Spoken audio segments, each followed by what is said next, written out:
tardes a todos los televidentes de Global 80. Hoy es jueves 29 de septiembre, ya Viernes. casi terminando Así el es. mes. Mañana es 30, así que prepárense porque como el viernes el cuerpo lo quincena, sabe. sí, ya jueves, casi Y de viernes. quincena. Ay, sí, vamos a salir este fin de semana, sí, vamos Con a el disfrutar. favor de Dios, así es. Sí, nos lo deja el clima, porque como Bueno, sabemos, así es. el clima está dando mucho que hablar, no solamente en Centroamérica, sino en toda América como tal.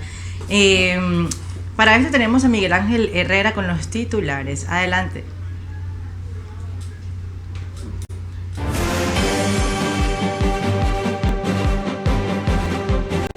El Senado de la República convirtió en ley la modificación de la 345-21 de Presupuesto General del Estado para el año 2022. El conocido como presupuesto reformulado fue sometido por el Poder Ejecutivo el pasado mes de agosto y con la ya aprobación de la Cámara de Diputados, la iniciativa fue convertida en ley. A pesar del voto negativo de la bancada de la oposición, la pieza contó con los votos suficientes de los legisladores oficialistas para aprobarla. La Procuraduría Especializada de la Persecución de la Corrupción Administrativa, PEPCA, recurrió la sentencia que absolvió el pasado mes de mayo al exministro de Defensa, mayor general retirado Pedro Rafael Peña Antonio, y a los demás acusados. Según el PEPCA, las motivaciones de la sentencia emitida por las jueces Arlín Ventura, Leticia Martínez y Milagros Ramírez del Tercer Tribunal Colegiado del Distrito Nacional son contradictorias. El recurso de apelación fue depositado por el titular de la PEPCA y la coordinadora de litigación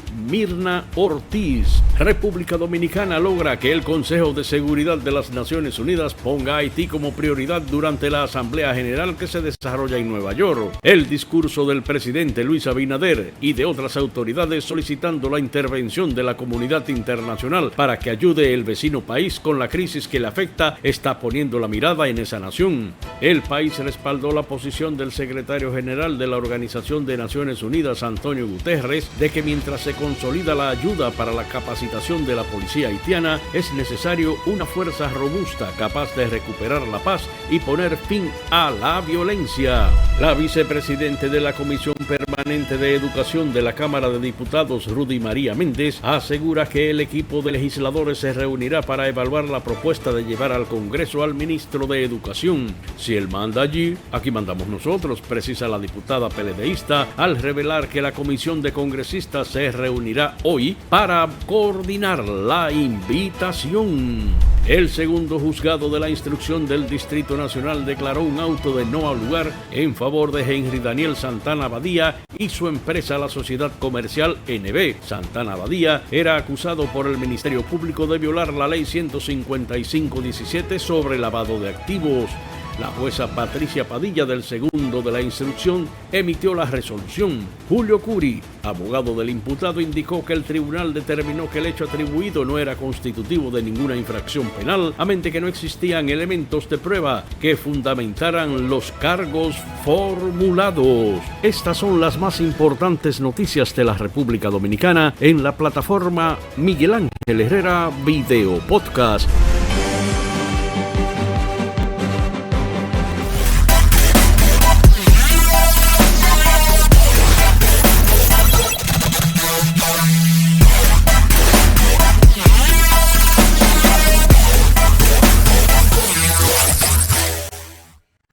Gracias a Miguel Ángel Herrera por todos los titulares.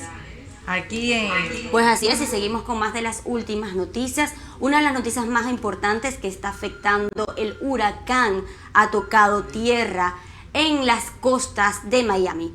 Recordemos que es un huracán categoría 4, el más grande hasta ahora visto en los últimos 100 años. El FEMA, o Sistema de Meteorología de Estados Unidos, no se equivocó cuando advirtieron que sería un huracán catastrófico. Recordemos que este huracán tiene entre unas 300 y 400 millas, lo que quiere decir que es más grande que el estado de Florida. Hasta el momento hay unas 260,000 personas afectadas sin luz y unas 400,000 se encuentran evacuadas. Recordemos que hay la posibilidad de que no haya luz, tanto porque los sistemas eléctricos se hayan caído como el gobierno haya decidido apagar estos sistemas. Recordemos que estos sistemas se encuentran bajo tierra y cuando hay inundaciones, estos se dañan. Así que los estados prefieren apagarlos y que pasen unos 4 días sin luz a luego pasar unos 6 meses reparando todo esto. Pero nos vamos a ir a ampliar esta noticia. Claro que sí, Bárbara Moli tiene toda la información sobre todo esto que está sucediendo en Miami. Adelante, producción. Huracán Ian deja devastado el estado de la Florida. Ian ha dejado la noche del miércoles a jueves un rastro de inundaciones, apagones eléctricos y daños materiales al atravesar Florida. Unos 2.6 millones de clientes se han quedado sin luz por culpa del ciclón, que ya ha perdido la fuerza. Va a pasar bien lentamente, así que eso es bien peligroso y no sabemos lo que hay que esperar. Lo que tenemos es, tenemos la responsabilidad de prepararnos. La destrucción por la marejada, la lluvia y el viento es catastrófica en lugares como Fort Myers y Naples. Y las inundaciones son tan graves en numerosos lugares del estado, incluida la ciudad de Orlando de 320,000 habitantes. There will be catastrophic flooding. Los bomberos, la policía no va a poder ir a ayudarnos hasta que pase y calme un poco la tormenta. Ian ha dejado la noche del miércoles a jueves un rastro de inundaciones, apagones eléctricos y daños materiales al atravesar por Florida. Unos 2.6 millones de clientes se han quedado sin luz por culpa del ciclón, que ya ha perdido fuerza. La destrucción por la marejada, la lluvia y el viento es catastrófica en lugares como Fort Myers y Naples. Y las inundaciones son graves en numerosos lugares del estado, incluida la ciudad de Orlando de 320,000 habitantes. Cada vez que cuando pase algo como esto, deteriora más el país todavía. Al bajar la velocidad de los vientos, ha dejado de ser considerado un huracán y ha vuelto a ser categoría de tormenta tropical. El presidente de Estados Unidos, Joe Biden, ha declarado zona catastrófica a buena parte de Florida. My administration is on alert and in action to help the people of Florida. Nosotros tenemos ya suministros, personal preposicionado, ubicado en Alabama, en Georgia, listo para movilizarse a las áreas afectadas. La llegada de Ian, que tocó tierra como un huracán de categoría 4 con vientos sostenidos de 240 kilómetros por hora, provocó fuertes marejadas en la costa este de Florida. El efecto conjunto de la lluvia y las marejadas inundó zonas urbanas completas de las localidades cercanas a la costa. Naples y Fort Myers están entre los lugares que han sufrido inundaciones más severas. Con un volumen considerable de agua, Naples y Fort Myers están entre los lugares que han sufrido inundaciones más severas, con volumen considerable de agua inundando amplias áreas. En las imágenes aéreas se ve un manto de agua cubriendo las calles y el terreno de los suburbios de Fort Myers. En el recuento de daños, buena parte del único puente que une Saville Island con Fort Myers se ha derrumbado y ha quedado inutilizable. Orlando, en el interior, también ha sufrido fuertes inundaciones y ha amanecido este jueves con zonas de la ciudad cubiertas completamente de agua. Los aeropuertos de Orlando y Fort Myers se han unido a otros como el de Tampa y han cesado sus operaciones. El de Miami, sin embargo, se ha mantenido operativo, aunque las cancelaciones y los retrasos han sido habituales. Disney ha cerrado los parques temáticos en torno a Orlando, donde decenas de miles de habitantes se han quedado sin luz.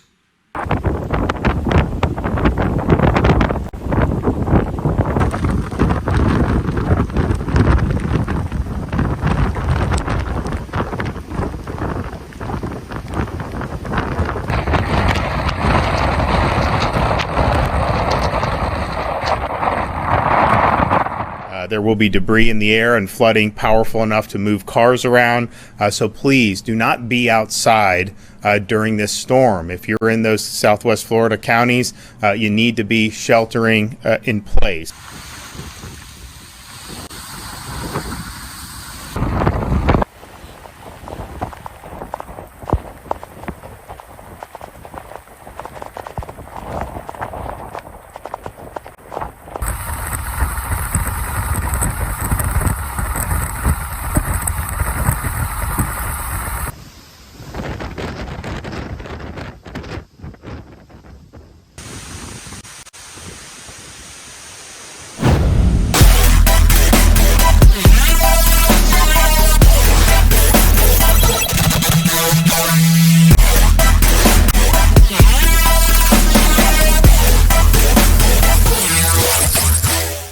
Recordemos que el día de ayer el huracán extrajo el agua de las costas de Tampa, lo que hizo que el huracán comenzara a botar toda esta agua hacia las costas de Naples y las zonas más afectadas. Lo que quiere decir que cuando el huracán pase, las zonas del centro de Florida estarán en alerta de inundaciones. Pues algo muy grave, la verdad, lo que está pasando en Florida en este momento.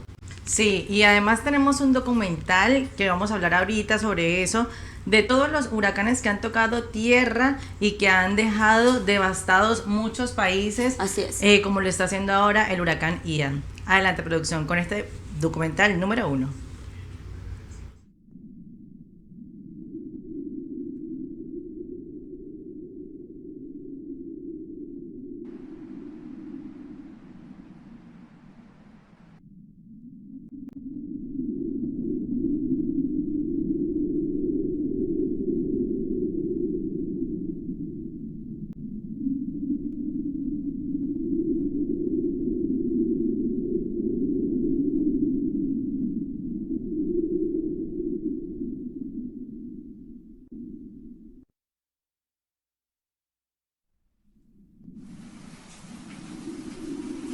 El 3 de septiembre del año 1930, en el barrio San Carlos del Distrito Nacional, un padre junto a su amada hija contempla por una de las ventanas de su casa cómo el clima se torna cada vez más y más hostil. Las nubes que se acercaban eran grises y el viento que les acompañaba vaticinaba una gran tragedia para el país. Pero en esos momentos, ¿quién se iba a imaginar que en tan solo unas pocas horas la República Dominicana sería embestida brutalmente por un fenómeno meteorológico de categoría 4, el cual sería bautizado por los nativos como Huracán San Zenón? Esta monstruosidad climática traería consigo la destrucción de la ciudad de Santo Domingo, la pérdida de la producción agrícola nacional y como bono especial cobraría la vida de más de 3.000 personas en un hecho calamitoso y dramático, el cual dejaría a la República Dominicana en un estado de agonía.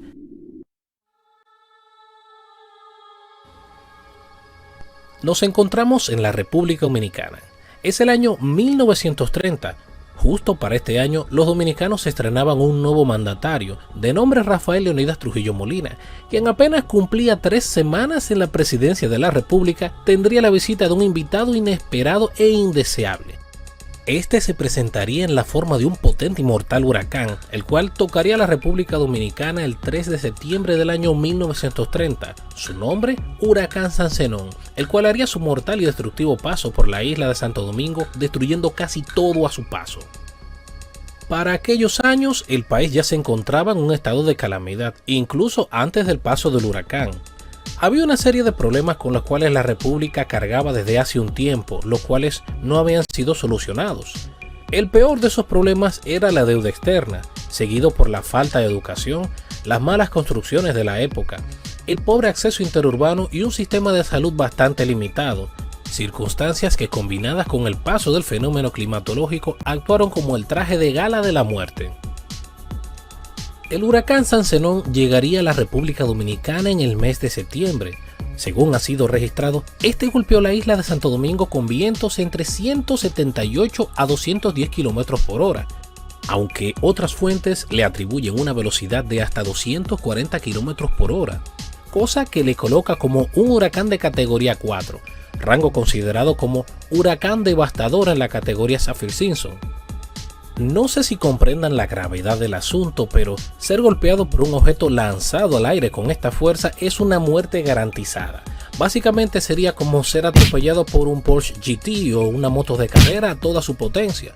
Y aunque existe la categoría 5 para clasificar huracanes, cuyos vientos se marcan entre los 250 km por hora en adelante, el huracán San Zenón fue más que suficiente para hacer un gran desastre en la isla.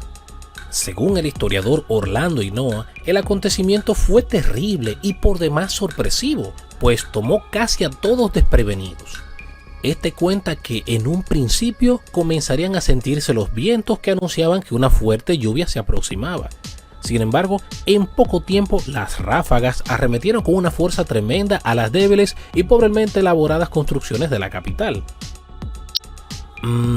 Creo que no había sido claro, pero para el año 1930 el paisaje de la ciudad de Santo Domingo era muy distinto a como lo conocemos el día de hoy. Para esa época, la mayoría de casas estaban construidas de madera, tablas de palma, techadas de zinc y otras tantas de yagua. Básicamente eran casuchas, con cimientos paupérrimos. Así que la peor parte del evento la llevaron los pobres de la capital. Aunque si vamos a los anales del Archivo General de la Nación, veremos que también los poblados comprendidos entre Boca Chica hasta la zona de Jaina también fueron brutalmente golpeados por el huracán. Respecto a la ocurrencia de los hechos, el periódico El Listín Diario elaboró un detallado informe sobre los acontecimientos de ese día según transcurrían las horas. Hemos hecho un pequeño resumen, el cual sería de la siguiente manera. 10 de la mañana. La brisa se comienza a sentir y la lluvia hace acto de presencia. Hasta el momento no se registra ninguna anomalía. 11 de la mañana. El viento incrementa sus fuerzas y la lluvia se hace más intensa. Esto no representaba problema, por lo que de momento todo simplemente era agua y buena brisa. Las personas aprovechan el momento para salir a bañarse en el agua lluvia y otros tantos se dedican a actividades de esparcimiento. 12:05 de la tarde. El viento incrementa más su potencia. Las personas comienzan a recogerse y a resguardarse. Los más cautos comienzan a preocuparse. Esta lluvia no era normal, tampoco la brisa que le acompañaba. 1 de la tarde. La cosa comienza a ponerse fea. Los vientos y la lluvia hicieron entender a la población que el clima que se cernía sobre ellos no se trataba de ningún juego. Para aquellas horas, todos se habían refugiado en sus respectivas casas a la espera de que el mal tiempo pasara. Sin embargo, para estos momentos, las potentes brisas comenzaban a derribar las casuchas más débiles. 2 de la tarde. El huracán incrementa sus vientos y continúa arremetiendo contra las débiles construcciones de la capital. Desde este momento comenzaría la devastación de Santo Domingo. La sonrisa que hace unas horas las personas tenían en su rostro ahora es reemplazada por una preocupación creciente y un miedo que no era posible disimular. Y ciertamente tenían todo el motivo por el cual temer, pues el vendaval comenzaba a arrancar las casas desde sus cimientos y arrojarlas por los aires. Las hojas metálicas de los techos que salían desprendidas por la brisa comenzaban a cobrar sus primeras víctimas mortales. Igualmente, los escombros que eran arrastrados y lanzados por el viento cobrarían su cuota de vidas humanas. Ante tal escenario, la gente comprendió la gravedad del asunto. Solo imagínense estar en una situación como esa. Muchos, a los cuales el huracán ya les había arrebatado sus casas, huyeron despavoridos a refugiarse en casa de vecinos y amigos que tuviesen una estructura más resistente. Pero esto no sirvió de nada. Los vientos impetuosos continuaron golpeando las casas hasta hacerlas caer. La brisa se haría más potente a cada instante. Esto era malo, muy malo.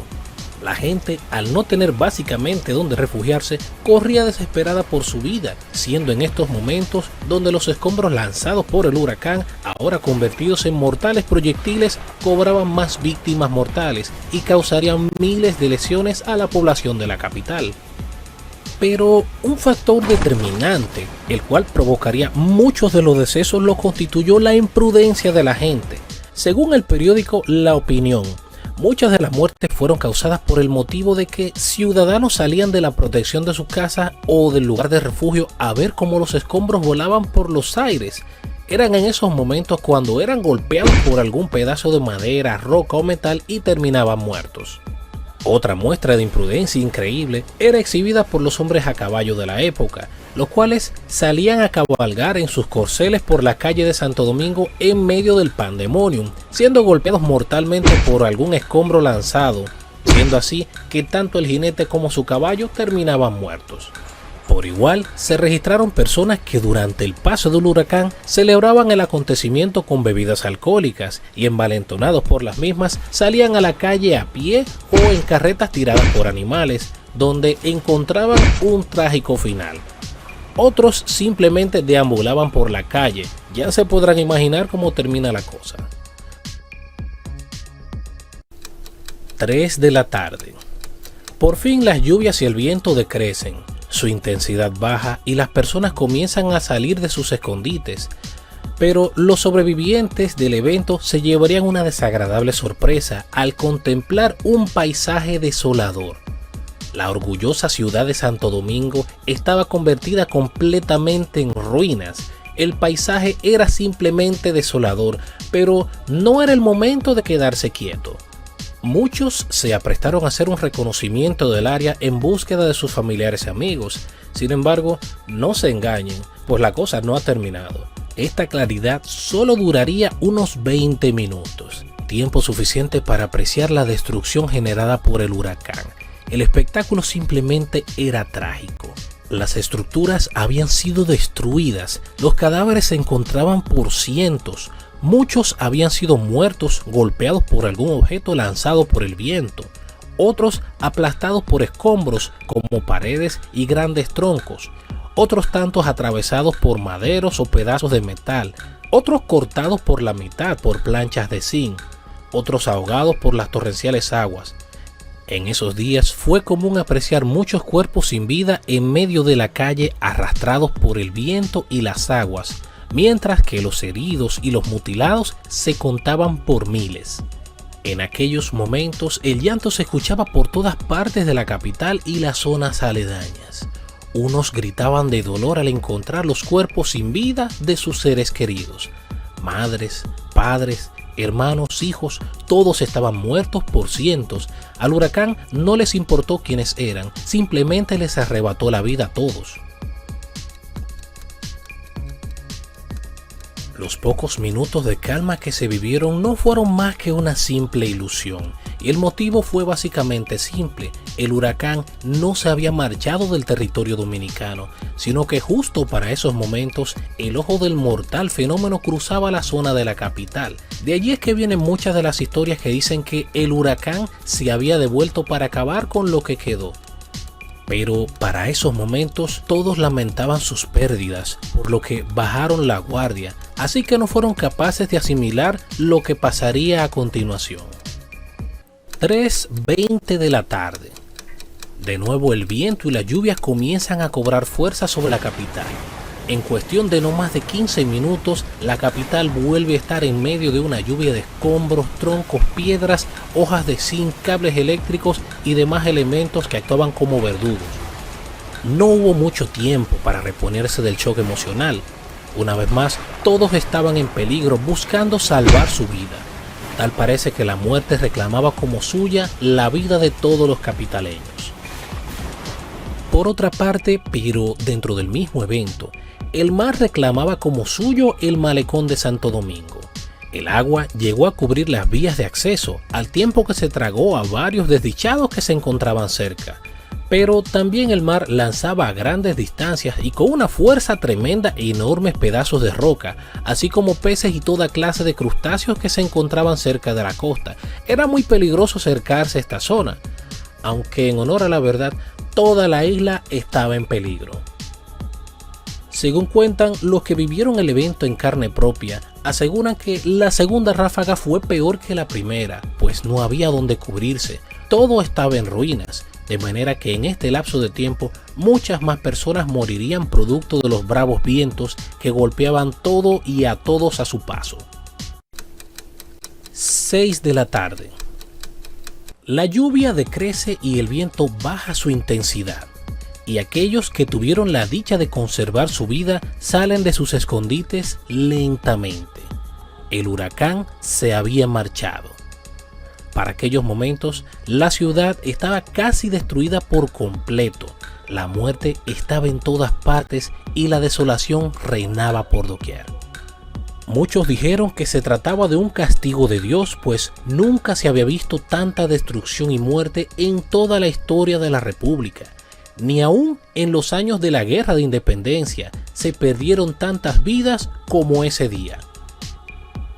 Esa noche fue la más larga de todas para muchos.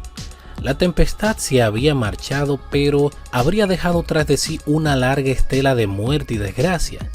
En medio de los lamentos y la desesperación dejados, muchos se asociarían y harían grupos para buscar sobrevivientes. En el proceso vivirían escenas verdaderamente dramáticas y frustrantes. Muchos no lograrían conciliar el sueño ese día ni el día siguiente. Las cifras dejadas por el huracán fueron simplemente aterradoras y escalofriantes.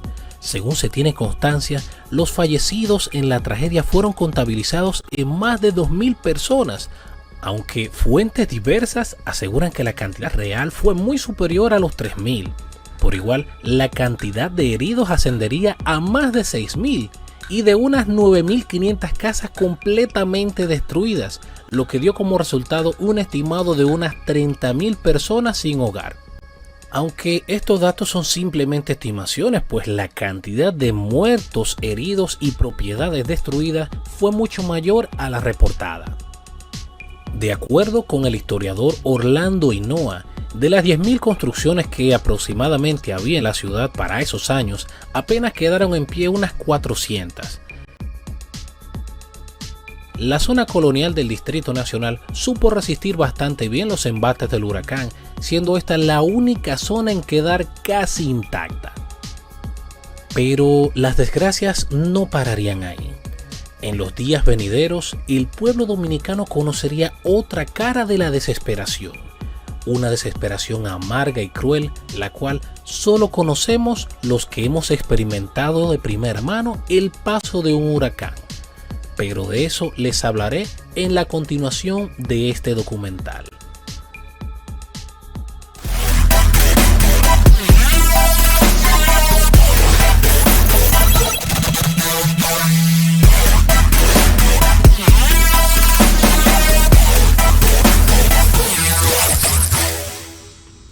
Pues increíble el cambio climático y cómo ha afectado al mundo entero, ¿verdad, Juliana? Así es, y yo creo, Bárbara, que realmente es como un grito de auxilio que el mismo planeta te está diciendo, cuídeme. Así es. Cuídenme porque si no me cuidan va a seguir pasando todas estas cosas de categoría mucho más grandes, porque ellos, digamos que esto restaura también las tierras. Así. Y se está demostrando de que somos nada al lado de la naturaleza, de que cuando ella quiera simplemente dice hasta aquí y pues hasta aquí llegamos.